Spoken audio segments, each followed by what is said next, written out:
জয় রাধাবল্লভ, জয় গৌর, জয় নিতাই। একাদশী কবে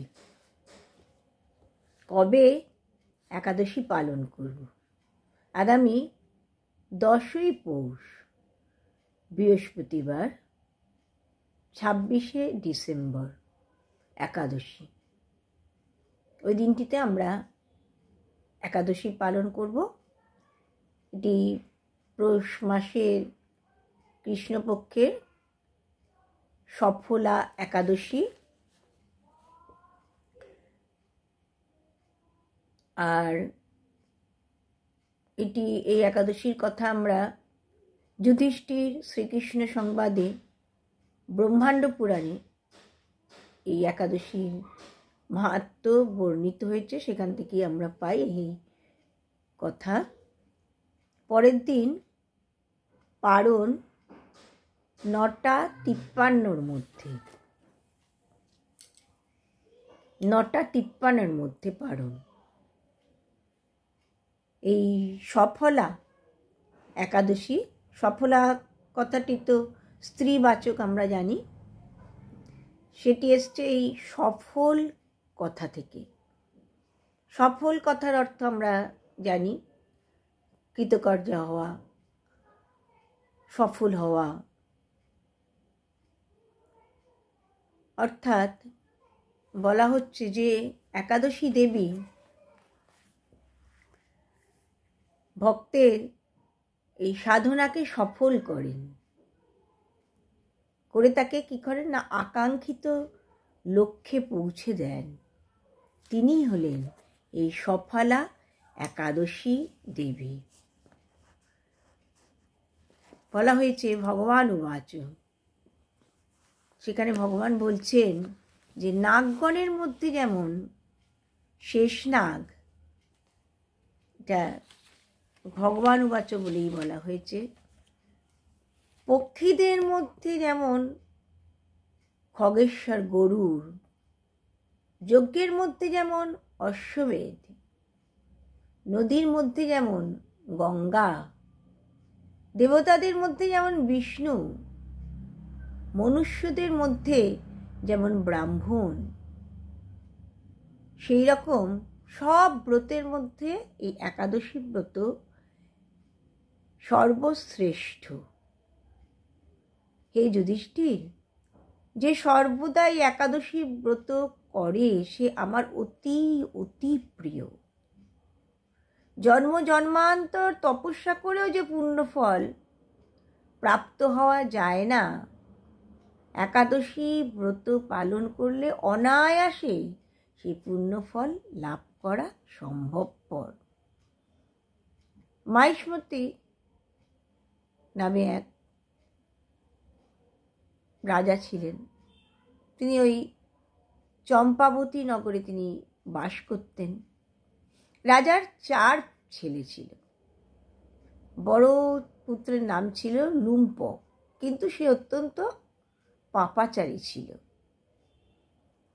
বদ স্বভাবের অধিকারী ছিল, জুয়া খেলত, অবৈধ নারী সঙ্গ করত, ব্রাহ্মণদের দেখলে, বৈষ্ণবদের দেখলে, দেবতাদের দেখলে নিন্দা করত।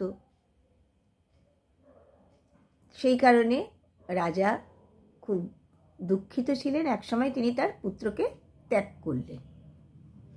তা লুম্পক, পুত্র লুম্পক, সে তো রাজ্য থেকে বিতাড়িত হলো। সে সারাদিন বনে বনে ঘুরে বেড়ায়, আর রাত্রিতে কি করে না, রাজবাড়ির ধন সম্পত্তি সব লুট করে। তা রাজপুত্র রাজবাড়ির ধন সম্পত্তি লুট করছে, অত্যন্ত নিন্দনীয় কাজ, কিন্তু তাকে সবসময় ধরাও পড়ে যেত সে লোকেদের হাতে।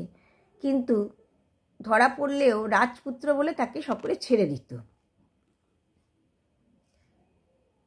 কিন্তু খাবে কি? রাজপুত্র লুম্পক তখন ওই বন্য পশু প্রাণী সব বধ করে তাদের খাওয়া শিখল। তা সে এক সময় ওই পিপুল বৃক্ষের নিচে কিছুদিন বাস করেছিল। একদিন অচৈতন্য অবস্থায় ওই পিপুল বৃক্ষের তলায় পড়ে রয়েছে। পরের দিন দুপুরবেলা হয়ে গেছে, তখন সে আস্তে আস্তে সুস্থ হলো। তো সেদিন তো সে এত ক্ষুধায় কাতর, কিন্তু তৎসত্ত্বেও সেদিন তো সে আর কোনো পশু বধ করতে পারেনি। সে তখন ওই ফল, যা কিছু গাছের ফল পেল তাই জড়ো করে ভগবানকে ভোগ নিবেদন করল। তাতে ভগবান খুব প্রসন্ন হলেন তার প্রতি। তারপর সে আস্তে আস্তে সুস্থ হয়ে উঠল। তো ওই রাত্রিতে তো সে জাগরণ করে রইল, জাগ্রত হয়ে রইল। তার এমনই সৌভাগ্য যে সেই দিনটি ছিল ওই পৌষ মাসের কৃষ্ণপক্ষের একাদশী। সেই একাদশী তিথিতে তার নিদ্রাও হয়নি, আহারও হয়নি। নিদ্রা আহার ত্যাগের ফলে সফলা একাদশী হয়ে গেল। ভগবান কৃপা করে তার পূজা গ্রহণ করলেন। তার ফলে ওই লুম্পক আবার পিতৃরাজ্য ফিরে পেল। পরের দিন সূর্যোদয় যখন হয়েছে, তখন এক দিব্য অশ্ব রাজকুমার লুম্পকের পাশে এসে দাঁড়ালো।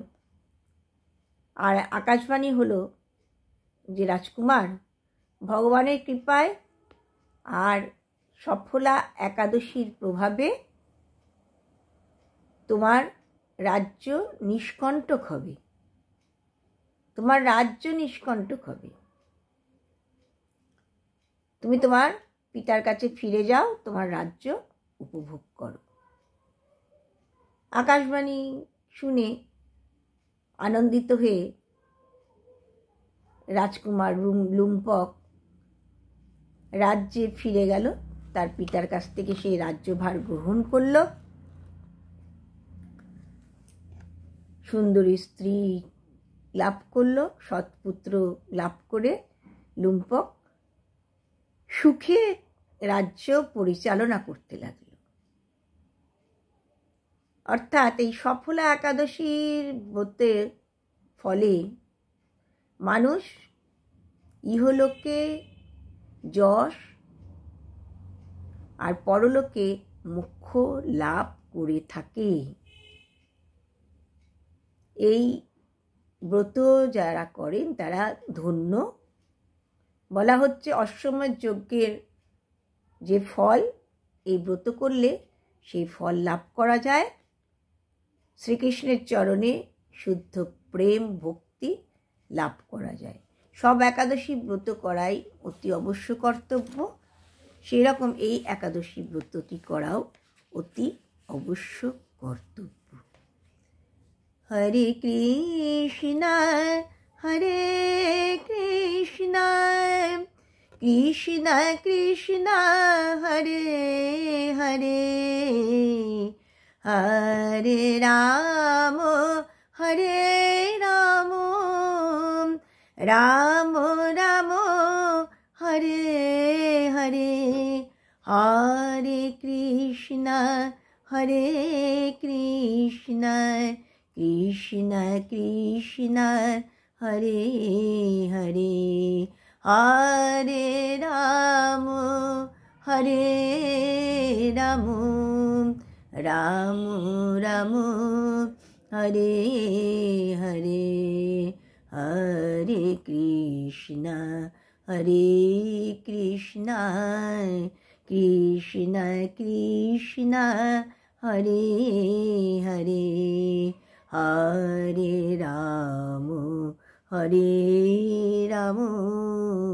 রাম রাম হরে হরে। জয় রাধা বল্লভ, জয় গৌর, জয় নিতাই।